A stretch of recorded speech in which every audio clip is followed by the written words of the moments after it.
Eno dia matarika par nyakorom gajuang dwe mara pagario higa ganario prario ka deko dia mabende pinyo mioa nge kumora morma intie doa nge hermendo me inyiswa kantiere koteko mar stima mabende sani olale thoth gwenge ma pacho kae.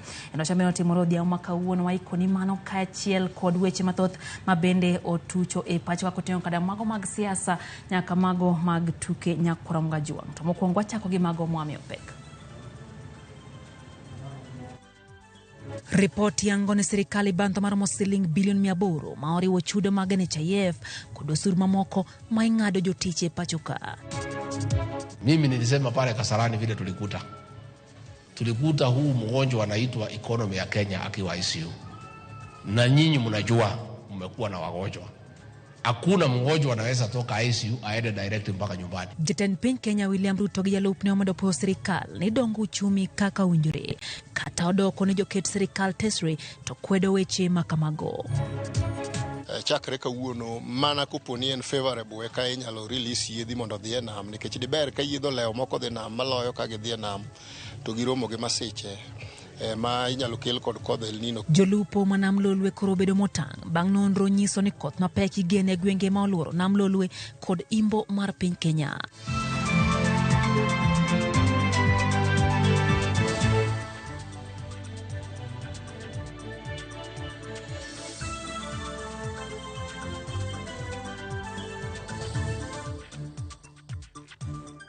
Wantiere gi jaloko marwa ma en Wilson Ochuka bethuolo mar goyo kod mbaka nyakorom gajuang lai marote machuo kari adek auchiel no kabende wantiere live e Facebook, YouTube duto warwa kipacho diambo makauono. Nyinga Lydia Ukeo. Egino makoro chalo molokore midhiero. Uganda jo Kenya yudo pek kendo tino ni bang' lal mar teko stima e pacho kama ngima. Jopiny nochako goyo report ne gintiere kod mudho e kar saa 2 mar otieno makambi mar Kenya Power to yango ni midhiero no okel kod ng'ikruok e chenro mar keyo teko stima.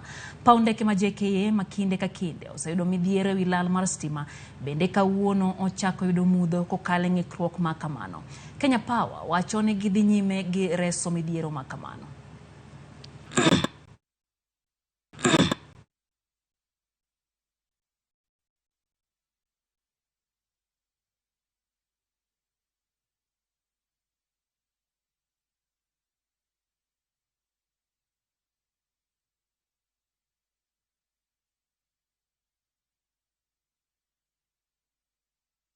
Kora mga janko ten rekoda midhiero mar lal mate kostime pacho kama ngima tudra chiel kachiel ijafo mar Walter Nyabaka intiere Embakasi County ma Nairobi onyiswani to kamono intiere no weche dhiana de koten rekoda lal mate kostime. Walter kai winja nyiswani to chalnade kama intiere no. Walter Nyabaka.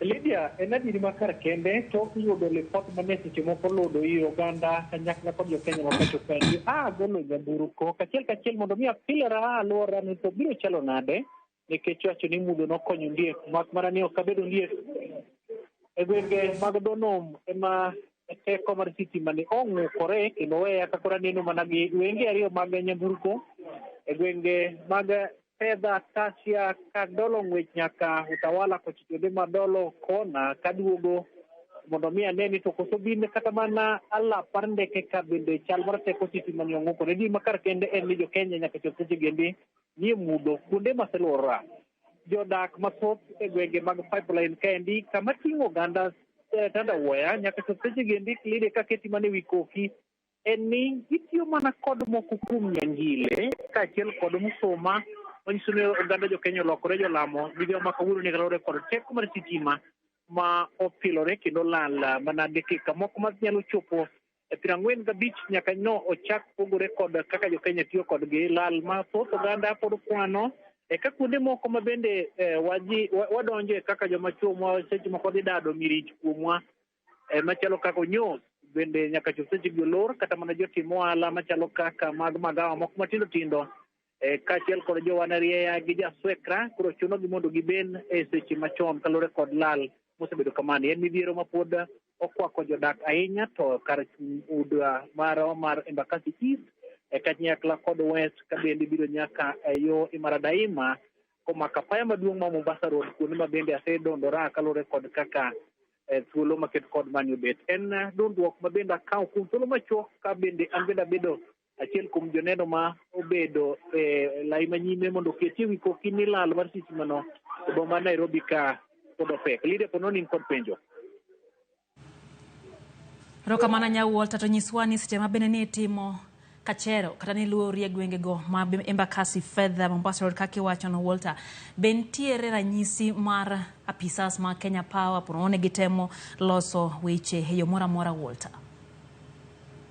Lydia, gino to nitiere kalure kod report maling'ling ma waseyudo kowuok kuom gini ma okel kalure kod ng'ikruok e gigo machalo teko kachiel kod moko kuom kuku ma bende tiyo kod teko no endo mondo mi ogo teko no mondo bira ng'iny mowinjore mak mana ni nyaka seche gi moko kuom johala mosego kod mbaka kanyakla kod jodak man kod geno madwa ketgi ni lieko no to pod ni kod mana rito giliyo ka bende nyaka seche gi geno mora mora ma gitebedo godo pod ni wito geno ni kech jabedo kolal kamaendo to kaw thuolo machuok mak mana ni gin kod chich yo nyalo dhi maketgi kinde mokalo mane omomore seche ma opera biro kod adek toke to ne duogo kod teko mathoth mak mana ni gisebedo ka giwacho ni kalore kod koth mabubni ma osebedo ka miyo gibiro mopogore opogore inyalo tude godo mak mana ni magiyango malong'o kokalo e mbui margi ni jokenya bed kod ikruok mar biro neno mudho mandiwa e seche mag ariyo nyaka seche mabiro goendo. Lydia. Erokamano Nyawolta Nyambaga achiel kachiel ka entiere kaunti ma Nairobi ka bende wacho nyakuronga joan kanyo nosetemo goya apedha ka bende ocheyore gwenge ma Fedha, Embakasi East, Embakasi West kuonde go kore koda ka Imara Daima kachiel gi Mombasa Road. Otanyisowa kanyo ni piny omiyo wang'e kuonde go nyakuronga joan. Omiyo teri nyaka kaunti wa Migori awinje ni to weche dhi nade. Watudo achiel kachiel gi jafwambo marwa ma Migori Juma George OIMORE nyiswa ni to Migori chal nade kotenre gi wach mar lar mar teko stima bende koro ineno e Kenya mangima. Juma. Erokamano Lydia, makare county ma Migori mana kaka county kata bende moko e piny county ma Migori bende kinde ma koromo sa achiel bende mudho bang' pi malalo kuonde duto e county mangima ka bende ma osekelo rocho chenro mag weche mopogore ahinya mago mag ohala. Kang'iyo bomani ma Migori bende chenro mag ohala osebedo ka dhiga nyime nyaka kar sa 3 mar otieno. Kata kamano nyaka sama wuoyni thoth kuonde mag ohala e olor seche machon to ahinya mago bende tiyo kod sitima. Ka bende wang'iyo kata mana chichni matindo ma oting'o mago mag wuotho gi kono moko ma bende chenro mag ohala osebedo ka dhi nyime nyaka sechego mag sa 3. King'iyo sama wuoyni chenro mag ohala ne olor sechego machon kinde mar sa 1 ma okalo nikech lal mar stimani. Bende waneno ko oganda koni bende koro golo ywak margi ka giwacho ni kinde mane stimani ne koro pok olal modhi chuth. Gigi magitiyo gi mang'eny be thoth gi ne owang' nikech okungo biro bang' seche moko 10 ka obiro to lal ka bende giywak ne ma bende koro omiyo gi lal ma opogore opogore. Oganda be nyaka sani wacho ni kinde machal koda mae ma be stimani olal e piny Kenya kuom kinde malach. Bende giro lal mathoth ahinya wechego mag arita kwe to ahinya king'iyo Migori nitie gwenge kata mana e boma ka mathoth oganda wacho ni ler mar stima mosebedo ka koro miyo weche mag arita kwe koro bedo makare. Ka bende sama koro lal kamae koro miyo gi luoro ahinya ma bende koro miyo koro ng'enygi ok nyal wuotho kendo ok nyal timo ohala e sama owinjore. Sani king'iyo koni gi koni kama inyalo neno mana ka ler moro nitie gi jogo bende koro tiyo kod generator kaachiel kod kata sola. Ka bende ma nyaka sani koro osemiyo oganda ywak koni gi koni ni mae koro chenro magi mangima to ahinya wechego mag ohala. Ka bende koro pod gintie kod geno ni ka stima noduogo to koro weche nyalo bedo makare. Ka bende kwayo margi en ni mondo chenro mar lal mar stima ober ken gino ma bende kolal tinyalo tim mapiyo mondo oduogi mondo kikoro chenro mopogore opogore to ahinya mago mag ohala ma osebedo e kaunti ma Migori. Erokamano ahinya Juma eno ka otemo kodonjo kae oganda penjo ni to be ntiere geno buse goe mbaka gi apisa mag Kenya Power ahinya te bade ma Migori winje ni to gin gi chenro mane to be ntie geno mar stima ni duogo sasa otieno ma kawuono koso girit nyaka kiny piny ru Juma. Haya, insakano abotudre kendo achiel kachiel gi George bang'e nyakurom gajuang ateri nyake kaunti ma Kisumu nyisi ni en midhiero mabende okwako Kenya mangima. Wadhi nyake kaunti ma Kisumu atuda achiel kachiel gi jafwambo marwa yor simu Millicent Adhiambo. Millicent, oimore Kisumu oriyo nade to nyiswa ni to weche chal nade kaunti ma Kisumu kotenre kod lal ma teko stima mabende otimore odhiambo kawuono e Kenya mangima. Millicent. Erokamano ahinya Lydia, achiel kachiel kwawuok e kaunti ma Kisumu mabende midhiero mar lal mar teko stima okwako kuonde dak mopogore opogore mabende orocho weche mag ohala kaluwore kod koth man bende nolandi ni biro chwe e alwora ma Nyanza kaendi. Kodhno nochakore ayanga e kaunti ma Kisumu kaendi kendo nochwe kuom seche buora mabende weche ohala mane oganda geno ni dhi chako timo e seche mane kodhno dok piny seche malaro sa 1 mar odhiambo. Ne wach mar lal teko stima ne orocho ahinya nikech kaka ne gichako weche mag ohala ka oganda mathoth ne wuok e udi otamo ka gidhi manyo weche mag migago kaachiel kod uso matin gi udgi ma gidok ge udi. Ne orochore mokalo kochopo kanyo sa 1:55. Bende nyaka sani nanyalo wuoyo kod maneja ma alwora ma Kisumu mang'iyo kaka ikeyo teko stima ne kuonde dak mopogore opogore.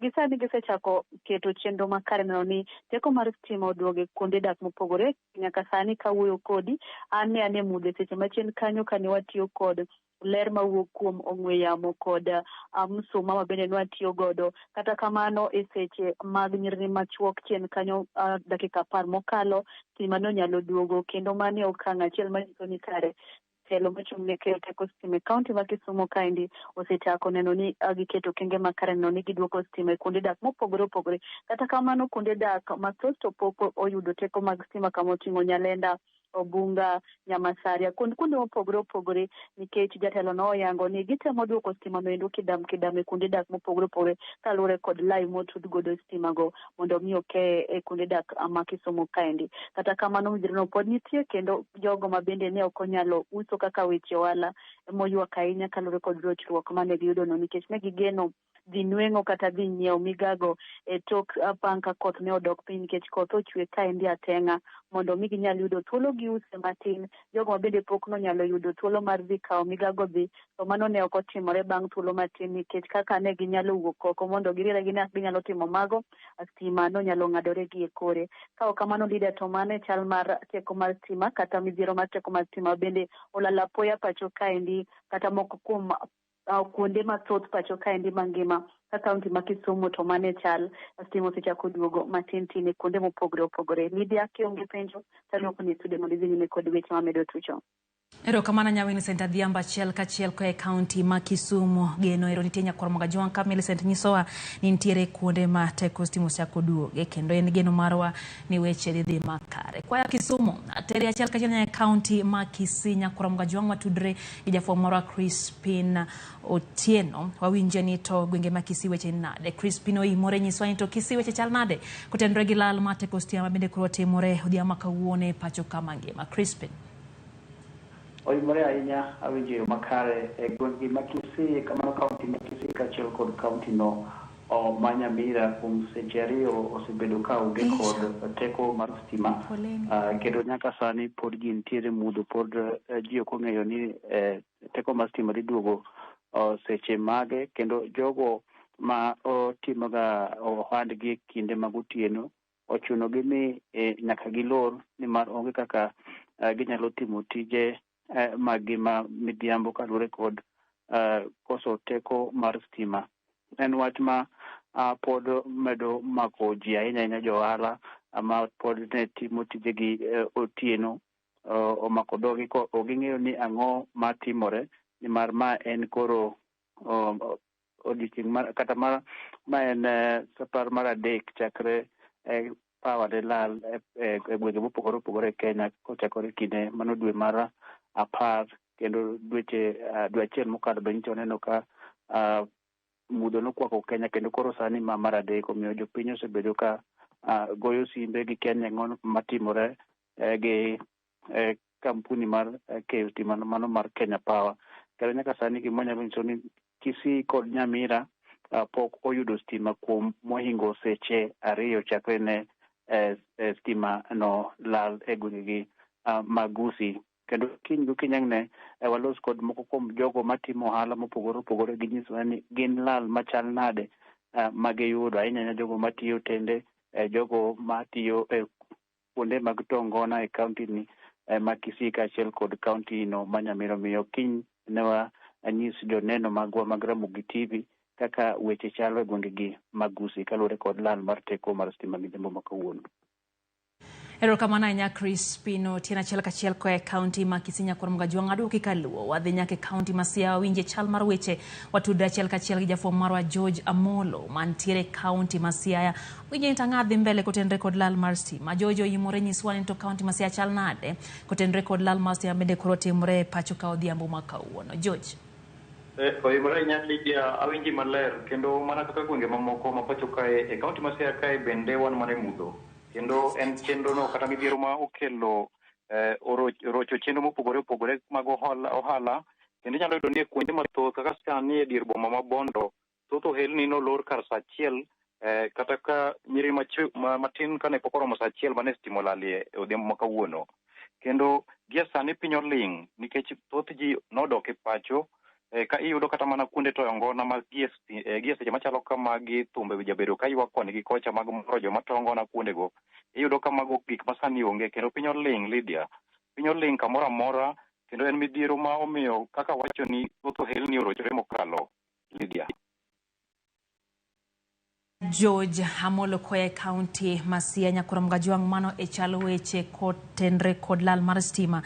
Watemo timo limbe kabende iwinjo gi iti kaka chal mar weche nitiere kaunti duto ma pacho kae anyato mago makaluo bende reporters mago keto aler ni en mudho mandiwa. En geno ni wach makamani dhi losi anya kotenre kod report bende no chiw kanyo saa 2 kanyo gi Kenya Power kata tendet Kenya Power giwacho kanyo ni ging'eyo ni nitiere lal mar stima e thoth gwenge ma pacho ka giwacho kanyo ni kata kamano apisas magi kendo jolony bende tiyo matek mano ni giduogo weche obedo makare kendo giduogo teko stima pacho kae en wacho bende koro Nyakurom Gajwang' waketo wang'wa kendo wabro nyisi kaka weche brodhi.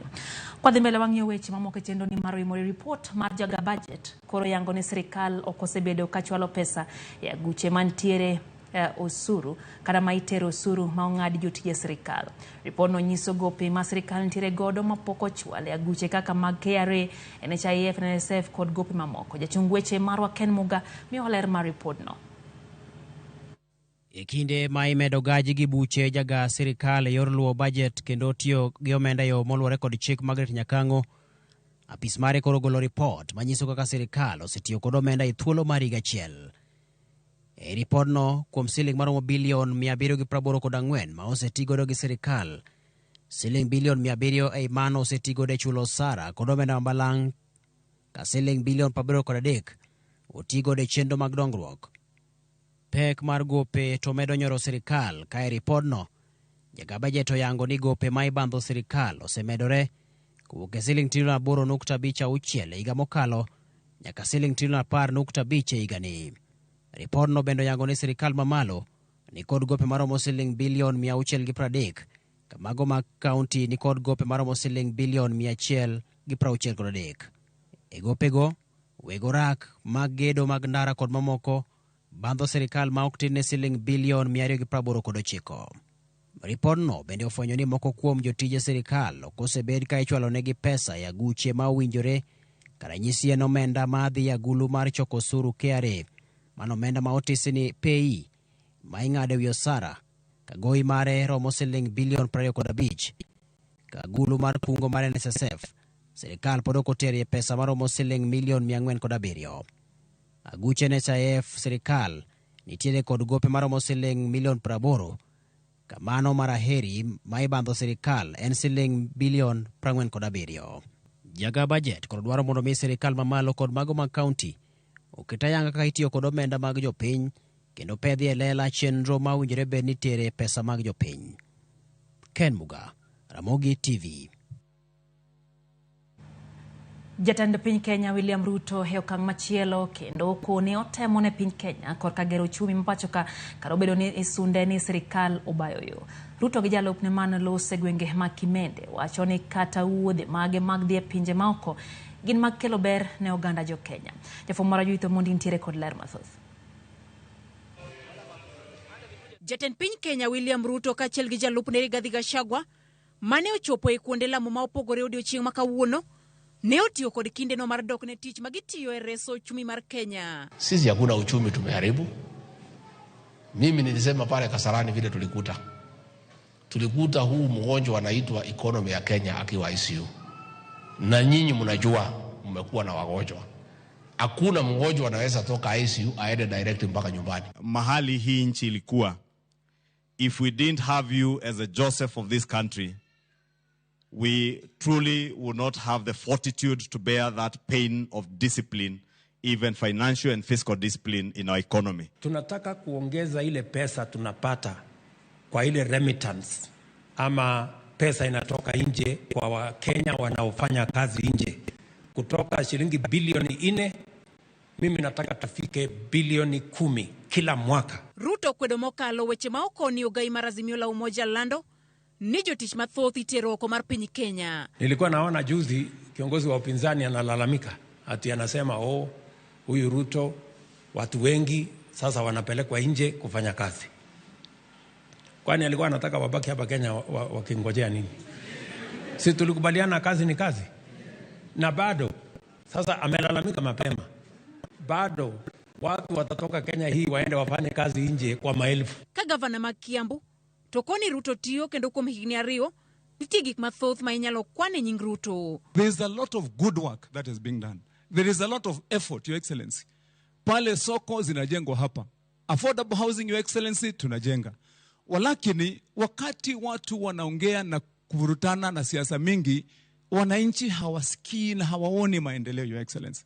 Ruto medogo debe mar singo mage ne jo Kenya hinya to ne jodak ma Kimende kaunti ma Kiambu. Hii wiki ambayo tunaenda wiki ijayo pia tunatangaza kandarasi ya kwanza sasa kujenga ile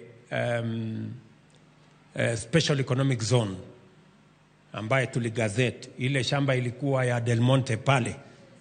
Tumekata eka 500. Tunataka kujenga special economic zone. Tayari nimeweka shilingi milioni 500. Tunatangaza kandarasi next week.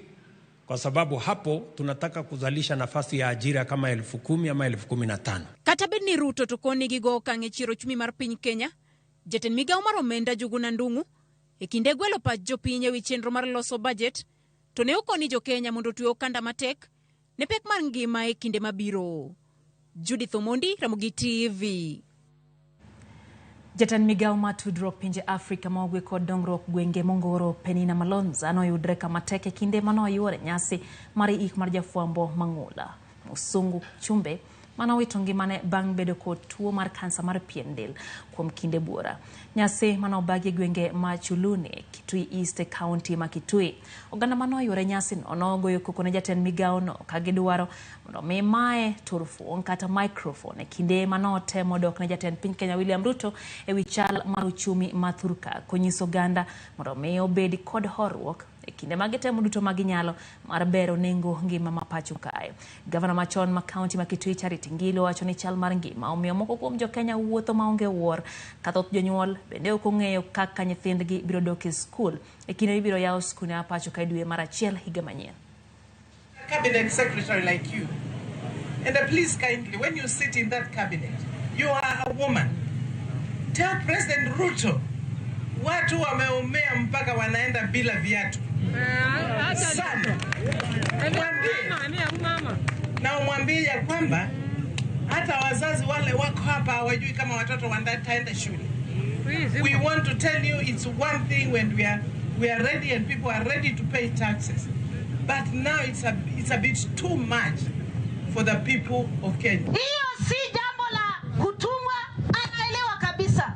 Na ndipo maana unaona rais kila wakati anang'ang'ana, ameenda Ulaya, ameomba pesa, tumeweza kupewa. Manake alipata pale mfuko haina kitu.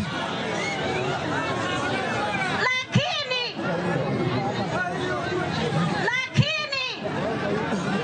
anaangalia gharama, ngojea ama siwache niongee. Jodolo mawuok e alwora ma Kisumu medo seyo tend Kenya Kwanza kuom keto nyawo e duoko piny pek mar ngima ne oganda jo Kenya. Kata obedo ni mano ema en achiel kuom singo mane jatend piny Kenya William Ruto chiwo ndalo mano manyo ombulu. Jodolo go wacho ni thoth jo Kenya ok nyal kata keto kuon e wi mesa ni mar ngima oidho kendo osuru to medo mana dhi malo. Kotelne gi Bishop Daniel Owiso mar Peacemakers Gospel Assembly mayudre Obunga, gidwaro jatend piny Kenya owinj jip mawuok kuom kanisa neno ni otiyo makare ne oganda jo Kenya.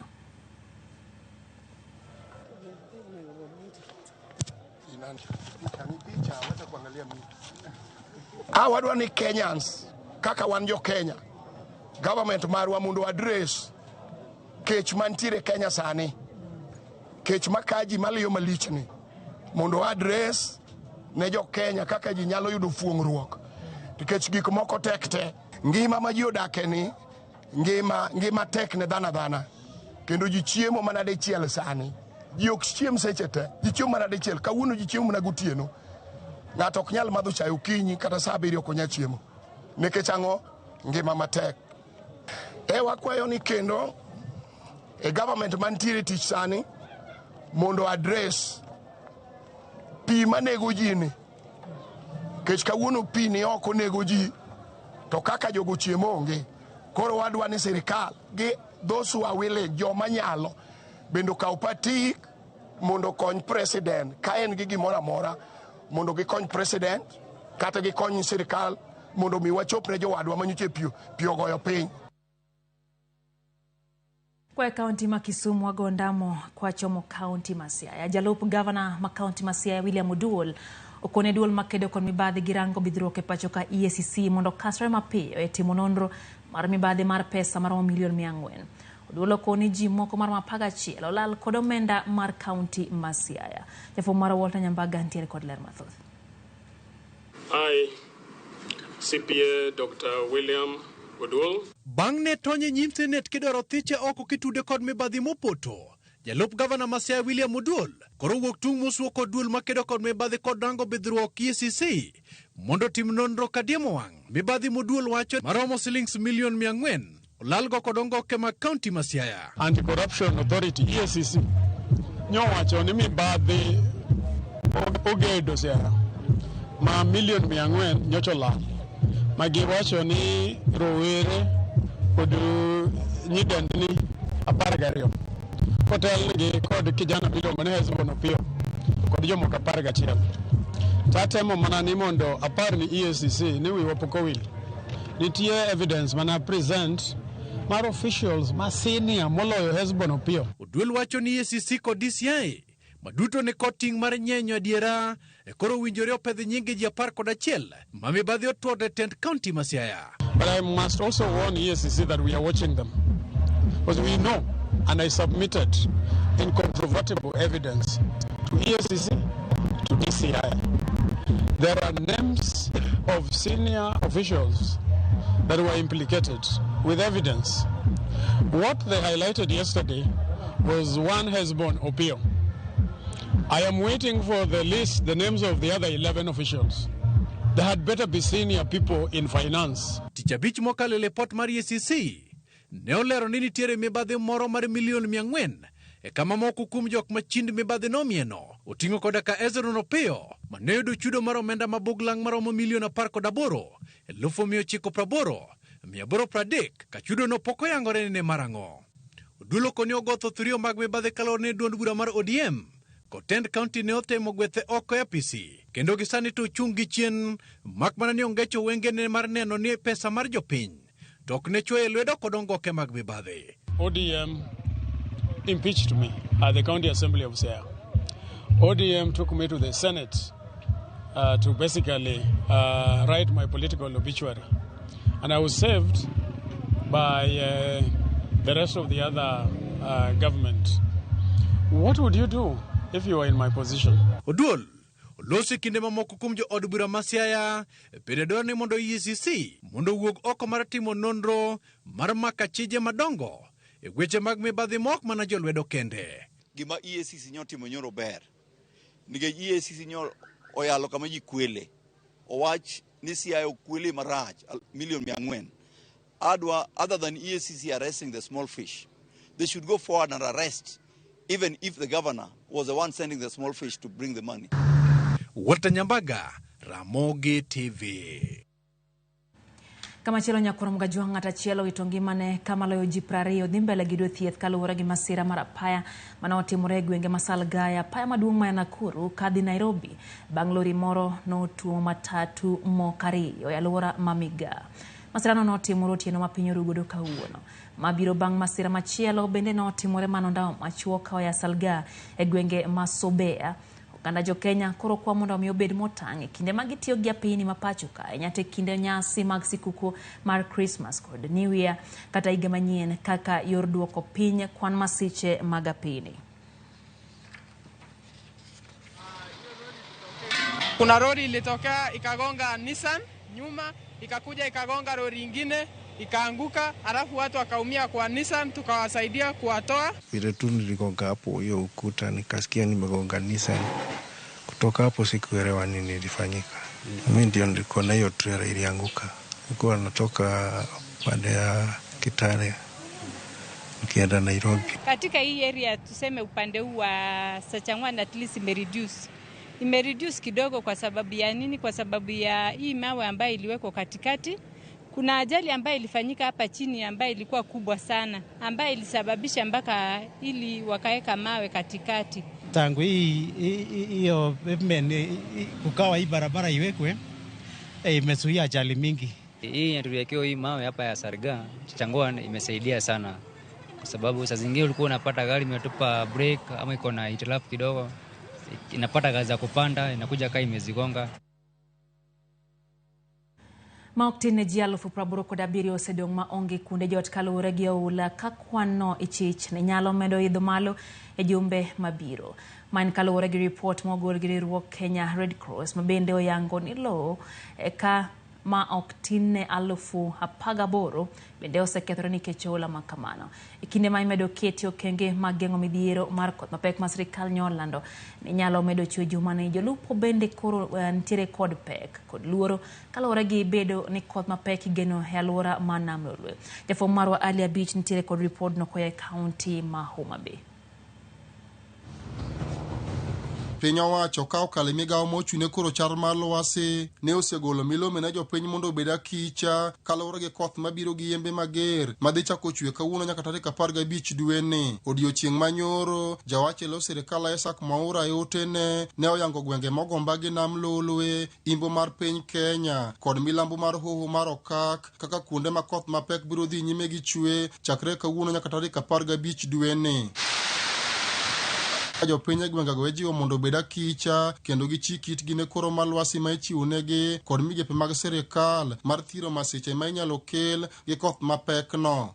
E kinde ma koth mapek chwe gi yembe mager, masiche mag nam thoro juko jolupo matiyo kod Nam Lolwe e kinde ma gidhi nyime kod chenro mag lupo. E kaunti ma Homa Bay ten dho wedhe kaunti ni yango ikruok ma gin go e geng'o masiche minyalo kel gi koth mabiro dhi nyime kod chwe alwora mar Nam Lolwe. To bende anyiso jokombe duto ne chakre kawuono mana koponi en favorable eka inyalo release yiedhi mondo dhi e nam, nikech diber ka yiedho leo moko dhi nam maloyo ka gidhi e nam to giromo gi masiche ma inyalo kel kod kodh El Nino kaachiel kod yembe kod ahiti mabiro kudho kaka jo meteorological department osewacho. Jok ma by good or bad luck nyalo yudore ni e nam nyaka neno odhi kod yiedhi moko ngohore, odhi kod life jacket kendo odhi kod mafuta manyalo romo kelo gi oko e lowo e kinde ma masira mag yembe nyalo bedo ni ochopo. Bende dho wedhe kuonde gi wagombo ni mondo yiedhi oywa mabor kabisa gi kuonde mag gowo. Giyango ni gitiyo machiegni kod migepe mag sirikal monyuolo nyaka obila mag Kenya Coast Guard mabiro neno ni jolupo matiyo gi Nam Lolwe oluwore gi chike ma osemigi e kinde ma koth mapek biro dhi nyime gi chwe. Natemo siemo jokombe ni mondo gihakikisha ni jogo duto mawuok e dho wedhe wuok ka orwako life jacket no, to kendo ei nam kuno wabiro keto arita mager ahinya. Wasewuoyo gi migawo mar Kenya Coast Guard Services mondo ne ni jogo ma ok comply okawne gi atua nikech it's all about konyo ngimagi nikech wan gi ng'eyo ni pek ma yembe go nyalo kelo nyalo miyowa thoge kaachiel kod masiche. Magi timore ka sirikand kaunti ma Homa Bay yango ne senta mane oketi mar chiwo milome ma otenore gi chal mar kor lwasi e kaunti ni medo dhi nyime kod chiwo milome ne jolupo e wi chal mar kor lwasi mar geng'o masiche minyalo kel gi koth mapek kod yembe mager ma juko gi e nam lolwe. One thing that we know that they are affected by currents, and weather plays a very big role in their activity. So we are able to give them information, especially on the wind speed. From our platform, we can be able to see for the day the wind speed would range from this end to the other. So we are able to advise them. Like today, the wind speed is quite high, and there's a high likelihood that there can be incidents in the lake. So they take the proper measures that are required so that their safety is put in place. We also give access to those fishermen and those using the lake for transport, an access and an avenue for reporting to us should there be emergencies in the lake so that rescue services can be coordinated in good time. Alia Beach, Ramogi TV, Homa Bay. Daika ni mpade kuda uchol nyakura mgajuang bang sadek maruti eno chendo eno imore hero kamano kumedo kete mana kera Ramogi TV kato bedo ni wa onge kote komarsi maithoth gwenye mapacho kai nitiro gana bendo kete mana kacha online na nyisi ni nyalo chopo kacha Facebook live, bende wantire YouTube live, bende wantire Citizen Digital, nyalo di kacha pod nyayo do weche gimanyien kata view sasa bende nyakura mgajuang en mana mago kuom okenge mwaka omane oni ibedo gingeyo kato bedo ni ntire lal mate kustima. Thomas Musasa wachoni entiere Ruai Faith Mzomo wachoni en bende entiere kodwa e chendo ni kata kamano wach mar lal mate kustia makodhog gi Sharon Opudo kanti Sigomre Faith Cruz to nyisa ne University of Nairobi kata mbarany ma Nairobi to sani koro stimu seduoge kendo koro chunyi gi mor koro maen geno ni ang ne stima ni duogi amko kuom gwenge mapacho kayo. Wina Janabi wachoni entiero yani Masai ni Ruto owere gi weche moko manono duoku chumi piny kaka nowacho Raila Bekoro oweriembo ji Azimio. Okay, okapar ka oriembo ji Azimio mano kena chiel kuom sigana mane wakelo kata kamano ero kamano kuom ote mare. Sirikal ma Kisumu ong'eyo gima timore nikech inego ji to onge jikumu magikao mano pod ote mar Wino Janabi wachone gilenga jo Kisumu nyalo dhi ng'anyo ne polis to gibiro yudo kwe. Haya, Eric Ondemo kantie chunge Kanyamkago wachone stimo lal Kanyamkago kendo wachone lal mateko stima ipacho ka koro to dwaro lamo.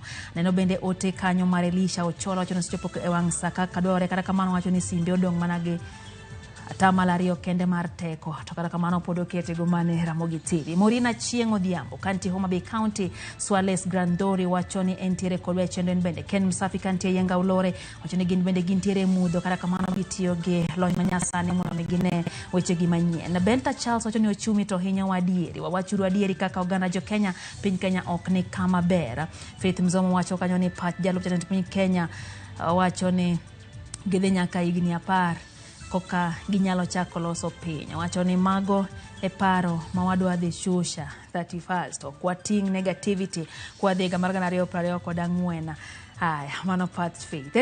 Erikson Omondi wachoni onge stima imara daima wachoni kare piny Kenya ka wadhi timore nade to kamana hinya. Makrina Nyango aneni kacha wachoni Kiambu bende wachoni mudho time ndiwa kata eno bende ote mar Jerry San to the late Nico Guta wachoni entiere kodwa wacho kanyo no timo penj mar class 8.340 kata kamano wacho ni pod ntiere kod ng'ikruok mano mar donje skunde paro ni ntiere kony michiwo ahinya to CDF en yo mabendi nyalo yudogo konya Jerry San.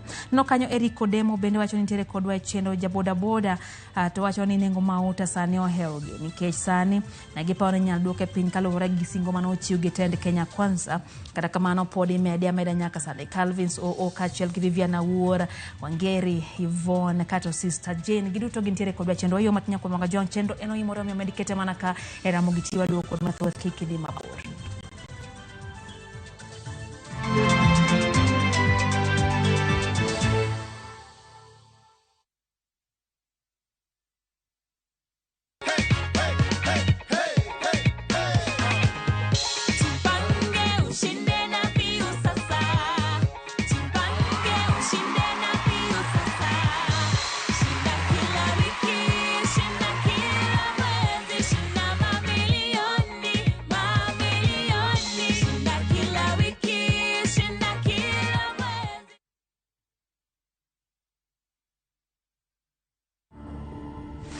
Explain the justification for the continued use of corporal punishment. I think my life has been very colorful, lots of twists and turns, nothing that I've ever expected. I never expected to go blind, to be honest, when I was young. When I was a teenager, I never expected to work at the BBC in the UK.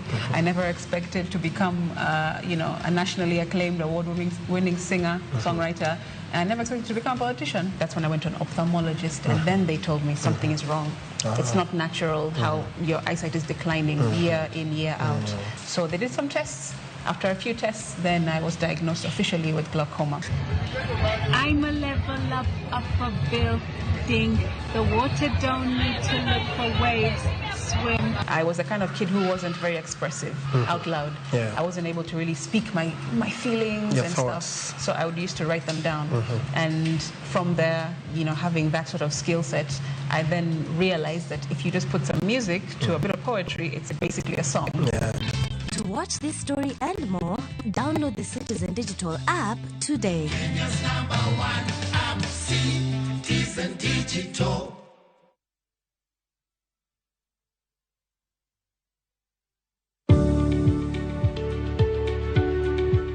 Yud chudo maromre kodi kaito iti kod omenda matin ne chudo miyudo. KCB ni yetu. KCB ni yangu. KCB is mine. KCB ni yetu. For people, for better. Drop out, Alusa, don't be a drop out. Do your bad grades, rolling on the high grade, and I'm thinking it's a mistake, calling me a disgrace. And to download A Students as your Skiza tune, dial *811 *277#. Kumbuka, Skiza na Citizen is the home of all artists. Love. Don't you know my gift is priceless?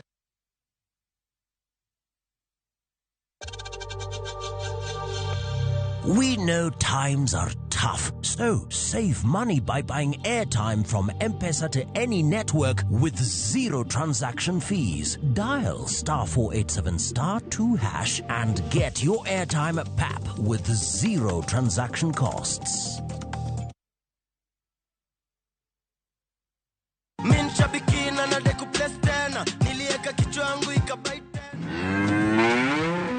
Majina anaitwa Danson Wangoi kutoka Nderi.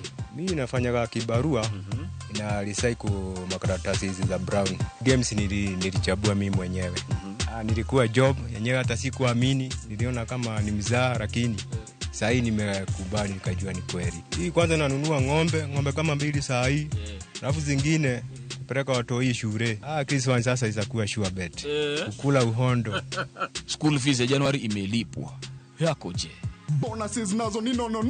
Kuanzia 12, 13 and 14 correct predictions. Unacheza na 99 bob tu. Chukua simu yako, ingia www.shabiki.com, fungua jackpots, click on super jackpots. Chambua game zako safi, review bit slip yako, ukiona iko sawa, place bet. Alafu sasa unategea games zichezwe. 5 million shillings inakungojea. Shabiki super jackpot. Ni time yako. Mina dai wote twenda hivi. Not for persons under the age of 18. Shabiki.com is authorized and regulated by BCLB license number 587. Next on Shambala Wanyama. Amjapanda ndege kwa sababu hamkunywa water. Umetuema mjinga. You live a sad, pathetic life. Between food and life, which is more essential. And what your husband did is illegal. The bishops are ganging up against you. Sisi sio kama serikali. Mungu aongezangi ushuru. Umechoka jo. Shambala Wanyama. New episodes available every Saturday, only on Viusasa.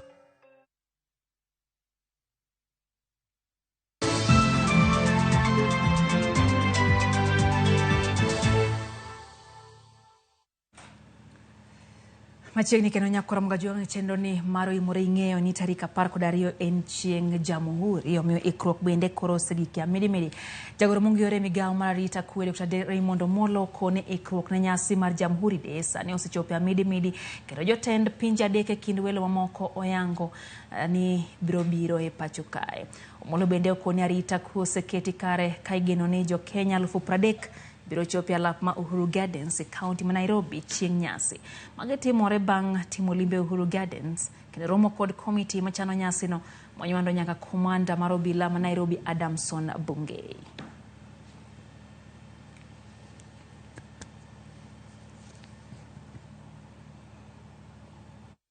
And starting today until after the celebrations on the 12th, these grounds will be covered by our brothers from KDF as well as the National Police Service for purposes of ensuring that we have a successful event.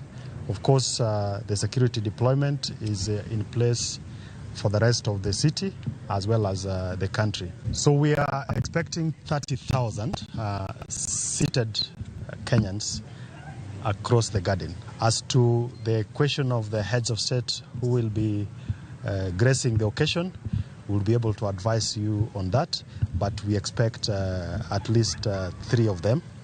So we'll give the details just before we get to Tuesday. Onge mar teko mar mbui kata network motegno matudruok e moyangi ni osethiro lwenj kedo kod jomahundu kod kuo mar jamni e kaunti ma Baringo kod gwenge mamoko manyandwat mar Hoho mar Okak. Magi oyangi kinde ma piny owacho medo keto kenge mag tieko rochruok arita e pacho ka koting'o nyaka tim mar siayo oganda kokalo e mbui. Jafwambo marwa George Bati nitiere kod ler mathoth. E chenro mar yawo lai mar tudruok lony manyasani mong'ere kaka Wi-Fi e kar chung' od bura ma Mogoshi e kaunti ma Baringo, jagoro mongirore migawo mar tudruok kod lony manyasani John Tanuyo yango ni onge mar lai mar tudruok midendo ni network osethiro kenge mag apisa mag arita kedo kod maundu nyandwat mar Hoho mar Okak. Coverage is key for economic development, is critical for our security, and even useful for our education and even the e-commerce and the digital space that we are really caring to progress our country towards. So we've agreed to work together, both the public and the private sector, to see how we can address this network issue. Tanuyo konege secha kotwa gi kembe mag ong'we yamo e pacho kae neno ni weche mag tudruok ojiw. Wach ma jaod bura ma Mogoshi Ruben Kiborek okoni biro jiwo arita Tiati, Baringo South kod Baringo North. We are also going to engage our mobile network operators to see what other quick wins they can put in place so that we can have the region well covered, at least for communication, so that in case of security issues or any basic communication issues, this should not be an hindrance. But we hope that in the next 2 or 1 year we'll be able to get network coverage in Baringo, and it will be in a very big way in terms of tackling insecurity, because it will be easy to even track criminals using phones. Magi timore kinde ma County Commissioner Malamu Louis Rono oyango nying joma e chechni osebedo kasi ayo ganda kokalo yore mag mbui e gwenge mag Lamu bang' jatend migawo mar arita kithure kindiki golo chik mondo kaw ndamo ne achijego. Nimeagiza maafisa wetu wa usalama wawindane na wachochezi.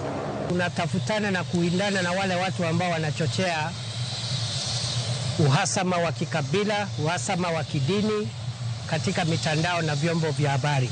Achije maitudo kod siayo oganda kokalo e mbui e gwenge Malamu kendo dwaro mondo ndik dhogi ka okwach kichoting'o Steven Nyaga, Duncan Kariuki kod Philip Kanyungu. Kuna sheria kufuatana na mambo ya kutumia hiyo social media vibaya, na ninawapea honyo mtu yeyote mwenye anatumia, hata kama uko ngambo, utakuwa repatriated Kenya, upelekwe kotini, baada ya kufanyiwa uchunguzi, then utakuwa utajibu kulingana na sheria. Mama koma bendi tudo kod siayo oganda gwenge Malamu gin kanyakla kod jakom jodongo oganda Bajum Omar Sharif, wuonriwruok mar Lamu Foundation Abubakar Ahmed, Faisal Mohamed Miji kod jakom riwruok mong'ere kaka Shungwaya Welfare Association Mohamed Mbwana. Achijego igeno ni biro dadhogi ka obila mag okwach kich tich ang'wen mabiro ni e kinde machije mamoko bende imedo lundachgi. George Bati, Ramogi TV. Jotiche kambi sukar manzoea obong'o ko chenro ma kambi no ponono ni tend kambi no orem chulo gi osachgi magiwacho ni osekunore kuom kinde buora kinde ma kambi no to koro lando chakayanga chenro magi bang' chungo chenro go kuom kinde malach. Jotije kambi no koro miyo board mar kambi no dwe achiel mar chulo osachgi mar dweche 21. Jakom jotijego Ben Yaola wacho ni jotijego osebedo kaneno matek ahinya te kinde ma ochui mapacho ka bende koro yulo kanengo ngima to medo ridore. Tend kaunti ya Bungoma kotene governor ma kaunti no Kenneth Lusaka okwayo jopur kod jotije kambi no mondo mi obed kod horuok e kinde ma gitemo chulo duto maginyalo mar chulo gi msachgi mar dweche 21. Mbona hawa wafanyakazi ni wachache? This is not a quota of employees Nzoia. You know them. You have always been here. The reason is they are unable kutoka pahali wanakaa wakuje mkutano wa leo. They are unable. Leo hii we are talking about 21 months without salary. Huyu mtu nitakana akuje kazi. Huyu mtu nitakana. Bishop, you've talked about Wilberforce, who is your brother and he's an employee here. He's sick. Most of us will wish to reach him. Na tumwambie pole. But ukiuliza sana ujue hata wengine hawajui ni mgonjwa. Pia niseme poleni sana kwa mambo ya kuvumilia 21 months without a salary, sio kitu rahisi. Ukiongeza na kwamba uchumi imekuwa ngumu, it's a very difficult situation that we have gone through. We want to thank you na kuwashukuru sana kwa kuvumilia, na tuna imani kwamba hii yote itafaulu. Moko kuom jopuonje kaunti ya Migori dwaro mondo mi piny owacho bi kod chenro mar jolosom jopuonjre ma wuok e kuonde dak manueng'o ji nitiere piny e kaunti ma Migori ma oting'o kar dak ma Oruba, Pandpieria, Pida kod mamoko. Jopuonje otelnegi kod Charles Odhiambo Ng'ondo ma puonje skul primar ma Migori Muslim wacho ni jopuonjre mathoth ma wuok e kuonde dak manueng'o ji nitiere piny ok osebedo kadhi nyime kod somgi tok timo penj mar klas 8. In KCP, I got 379 and I would like to go to Starega Center. I have been supported by my teachers. Some teachers have been helping me with their money to pay the school fees and providing me with food when I am at school. In any case, I get any good Samaritan to assist me, I would be happy because I'd be able to join Form 1. I don't have any parent except my grandmother. My mom got lost in 2013 and my grandmother only sells tomatoes in the streets. She can't get school fees for me to go to Mbita High School or Form 1, to join Form 1.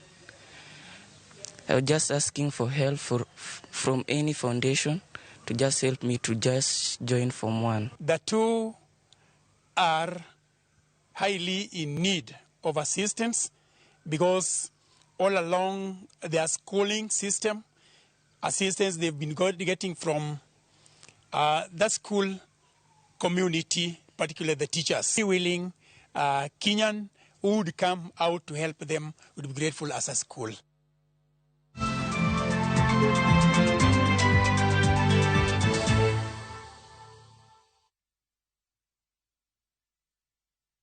Next on Shamba la Wanyama.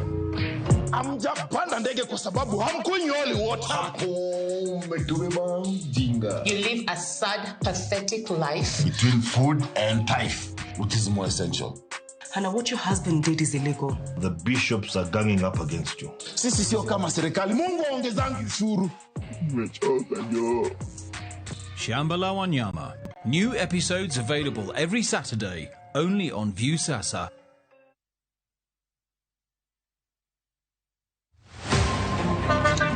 Baya, tuanze kulipa kadi sasa. Na kadi ni cashless. Umesema tunaweka pale? Na kwa ile namba. Mimi niko na cash. Nisaidie hiyo do na namba yako ya simu. Na kusort. Hebu nishow your process.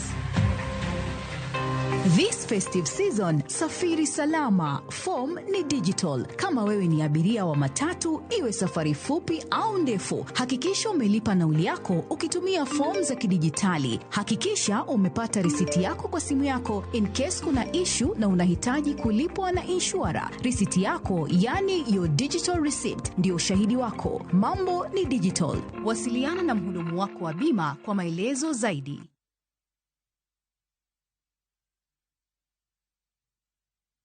Naambia watu wangu, mimi nishakelea tu msafara wangu hapo polite, sawa? Leo nikuchapanisha mbaya sana. Form ilikuwa maloti one after the other, sawa? Tunatatu amelia mayo. Bazen. Rada gani msiangu? Rada safi. Sasa hii kazi ni kulai. Maze. Sasa hapo kichwa wangu. Kabisa. Iko aje? Iko best. Iko sawa? Sawa kabisa. Kabisa. Unaifeel? Unaipata ndio? Ndio hiyo. Kabisa. Ukidaisikia fiti ndugu, ndo zabe, sawa? Wekelea na Shabiki ina give. Pata free bonus bets, stats za game, odds moto na kama kina kuramba, cash out kabla beti chomeke. Wekelea na shabiki.com. Shabiki ina give. Na kugoja magizani kabet kaka Ivana.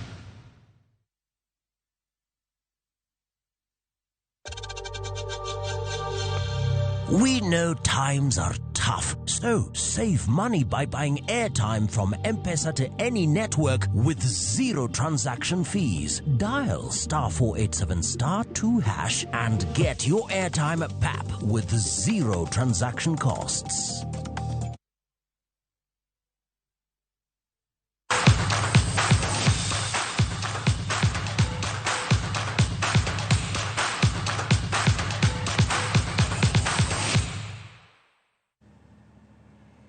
Mag tuke club mar Shabana FC pod manyoloch makinde ka kinde gi toch tuke adhula league maduong' pacho ka bank club mar Kakamega Homeboys rodho igonde ariyo kuom nono alap Mavuhungu County ma Kakamega.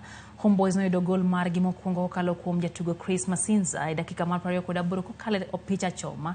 E dakika mar 67 club mar Kakamega Homeboys noyudo gol mar gi mar ariyo kokalo kuom jatugo Chris Masinza.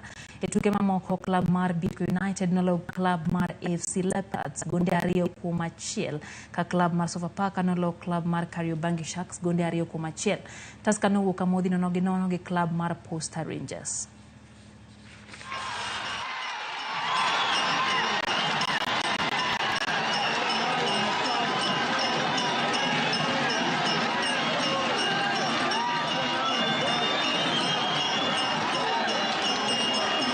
Kwa hakika tulikuwa tunatarajia kuwa kama mbaya sana tungejaribu tupate pointi moja. Lakini mambo hayakwenda kulingana na mpangilio vile ilikuwa. Kitu ambayo naweza fikiria kidogo uzoefu wa Homeboys wako na uzoefu, experience kiasi. Hiyo nafikiri ndio kitu ambayo kidogo tumimiss. Kuna mabao zimepotea, lakini maybe ilikuwa ni concentration kidogo na calmness katika goli, lakini in overall wametengeza nyingi ambapo ndio nzuri sana. Tim mar Kisumu biro rakore gi tim mar Homa Bay Finals mag Talanta hela odiochieng' makinye tukego kidieny mar nyithindo ma higni piny mar 19. E nus finals mag nyiri tim mar Kisumu biro rakore gi tim mar Busia Finals. Tim mar Busia noloo tim mar Homa Bay gonde 5 kuom nono alap ma Kasarani.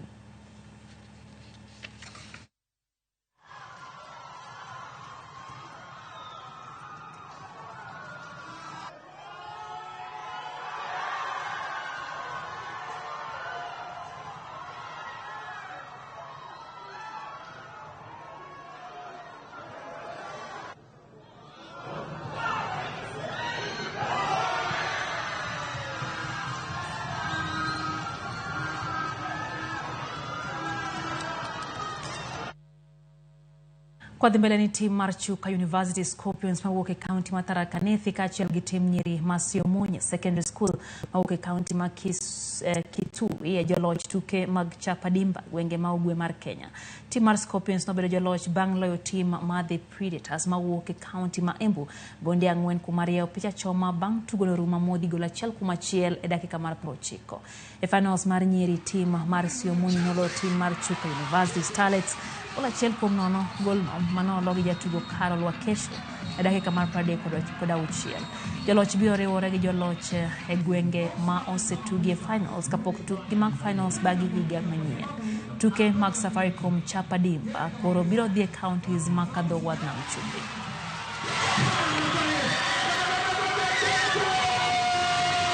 Mimi ni furaha mostly hata si maneno na pesa, lakini development yao ambapo walikuja na wamefika penye wako.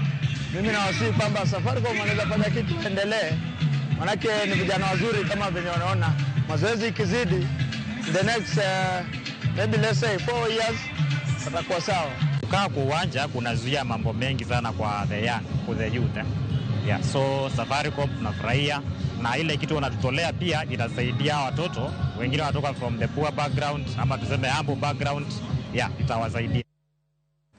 Jatugo machon mag Harambee Stars Paul Mungai Kiongera Wilson Obungo Buru kachiel gi David Nkingatua na gin moko kuom kocha 28 manoyudo boke mag CAF C bang' tiegruok.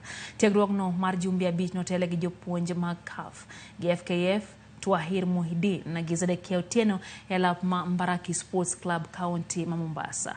Kano wuo bang' tieko tiegruokno, kocha Muhidin nopuoyo riwruok matayo tuke adhula FKF kuom puonj kocha mag adhula kolero ni timo maber mar tim mar Junior Stars e tuke mag Sekafa en ranyisi ni olemo mag tiegruok koro nenore. Tofauti kubwa sana ipo na mpira ambao walipitia nyuma au mafunzo mapatia nyuma.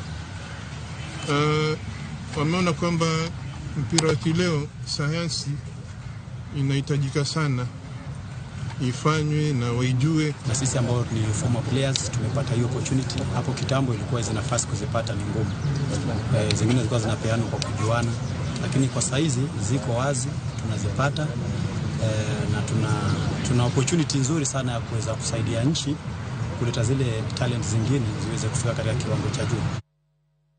Dereva mawuok e piny mar Afrika milambo Geoff Bell omako thuolo mokwongo odiechieng' mokwongo mag tuke Safari Classic Rally tielo ma Taita Taveta bang' tieke thuolo mokwongo e kilomita 120. Bell ma ikonyo gi jaso map mare tim Challenge mitoka mar Datsun 240Z nitiere thuolo mokwongo gi dakika 1:24.40. Thuolo mar ariyo maki gi Jakenya Baldev Chaja ka Eugenio Amos nitiere thuolo mar adek. Piny mar ang'wen mar tukegi biro dhi nyime odiechieng' makiny. Riembo mabiro kawo kilomita 79 kapok kidieny mar 5 bende timore odiechieng'no makiny.